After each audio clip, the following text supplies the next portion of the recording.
अस्सलाम वालेकुम दोस्तों, कैसे उम्मीद है खैर से होंगे। ब्रेकिंग न्यूज़ आपके लिए लेकर आए हैं। रिटेन लिस्ट जारी कर दी गई है। लाहौर कलंदर्स के बारे में आपके साथ इंफॉर्मेशन शेयर करेंगे कि लाहौर कलंदर्स ने अपने प्लेयर्स की कैटेगरीज़ की रिटेन लिस्ट जो है वो जारी कर दी है। वीडियो में आपको आखिर तक लाजमी देखना और वीडियो को लाइक लाजमी कर दें। आपको मुकम्मल इन्फॉर्मेशन देने वाले हैं कि कौन कौन से प्लेयर की रिटेन लिस्ट जारी की गई है लाहौर कलंदर्स की जानिब से। सबसे पहले दोस्तों बात कर लेते हैं फ़खर जमान की। प्लेटिनम कैटेगरी में draft 2019 team rotation Lahore Qalandars की बात कर रहे हैं। फ़खर जमान प्लेटिनम कैटेगरी में शामिल हो चुके हैं। इसके अलावा मोहम्मद हफीज़ को प्लेटिनम कैटेगरी में रखा गया। इसके अलावा डेविड वाइज पहली बार पाकिस्तान आ रहे हैं डायमंड कैटेगरी में। इसके बाद ब्रांड एम्बेसडर जो है शाहीन शाह अफरीदी लाहौर कलंदर्स के ब्रांड एम्बेसडर भी हैं, उनको भी शामिल कर लिया गया इस रोटेशन लिस्ट में। इसके अलावा उस्मान शर्मारी को कराची किंग्स से वापस बुलाकर लाहौर कलंदर्स में शामिल किया गया डायमंड कैटेगरी में। इसके अलावा सुहेल अख्तर को शामिल किया गोल्ड कैटेगरी में। हारिस रऊफ भी लाहौर कलंदर्स का हिस्सा होंगे इस बार, उनको भी गोल्ड कैटेगरी में रखा गया है।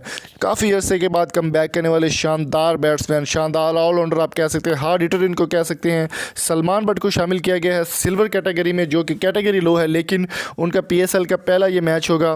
अभी देखना होगा, पिछले मैचेस में वो खेले थे लेकिन परफॉर्म नहीं कर पाए थे। अब सलमान बट का कम बैक हुआ है लाहौर कलंदर्स के ड्राफ्ट में, तो उनको सिल्वर कैटेगरी में रखा गया। जी दोस्तों, दोबारा से आपको बता देते हैं, फ़खर जमान, मोहम्मद हफीज़, डेविड वाइज, शाहीन शाह अफरीदी, उस्मान शर्मारी, सुहेल अख्तर, हारिस रऊफ और सलमान बट रोटेशन लिस्ट में आ चुके हैं लाहौर कलंदर्स की जानिब से। ये आपके साथ शेयर किया हमने। तो अगर आपको ये वीडियो पसंद आई हो, चैनल को सब्सक्राइब जरूर करें, लाइक करें, शेयर करें। और अगली टीम मुल्तान सुल्तान का जो रोटेशन लिस्ट है वो आपके साथ जारी करने वाले हैं। बहुत जल्दी वीडियो अपलोड होगी। Stay tuned with us. Thank you so much. अल्लाह हाफिज़।